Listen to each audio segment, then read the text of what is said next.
there, if we haven't met yet, my name's Sarah and I'm the mom next door. Today let's talk about chores and allowance for kids.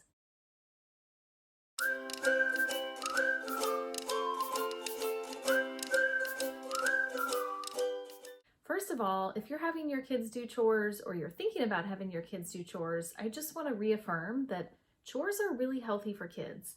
Chores combined with allowance, I think, is a really positive thing because it teaches kids at a young age this concept of working for money.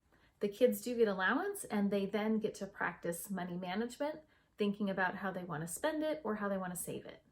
So here's how we set up our chore system. Every day there are a couple expected chores or tasks that the kids have to do. This includes things like making their bed, making sure their room is cleaned up, reading for at least 20 minutes. They don't get any allowance for those things. Those are just like baseline expectations. We do have them on the chore chart so that they can be reminded to do it and so that they can have the satisfaction of checking each thing off each day. We then have additional chores. Now these additional chores are chores that they do get allowance for. The way we set it up is Monday through Friday, each kid has a different chore to do each day that's assigned to them.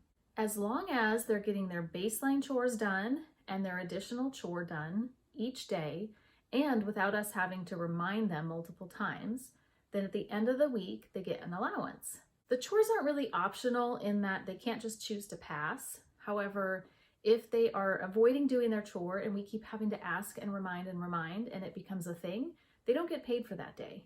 They have to take initiative, show up, do their chore, get it done. We assign chores that really don't take that long, 15 minutes at the most each day.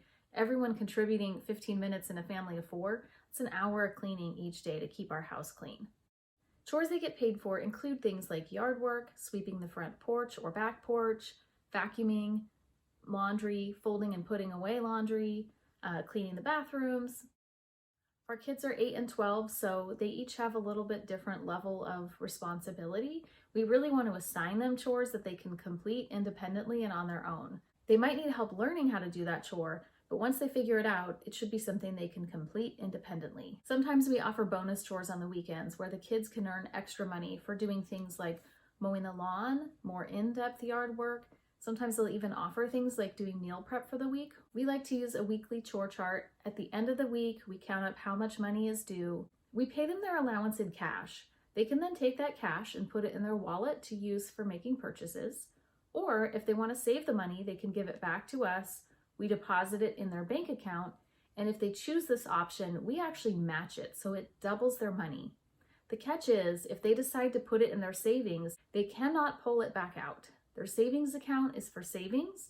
They do not get to pull money out of there ever to spend. If the kids want to save up for a purchase, they just save up their cash in their wallet, and when they have enough to make a purchase, they can make that big purchase. I also want to add that it can be really helpful to build a positive mindset around work and around chores. We want our kids to feel positive about their chores, to work with a sense of pride and good work ethic. One of the best ways to build this in kids is to demonstrate that yourself by not complaining about your own chores or your own housework or your own work. Another way to help build that is to look for ways and reasons to compliment your kids on the work they're doing. This might be complimenting them for doing the chore without you asking. It might be on the great high quality job they did. Look for reasons to give them genuine compliments. If you do need to give constructive feedback, certainly do that. Be clear about what you expect, what you saw in comparison, and what you want them to do differently next time. Just make sure you're balancing that with building their sense of pride for the work that they are doing well. Thanks for watching all the way to the end. I hope you found this video helpful. For more videos on how to live life better, please subscribe.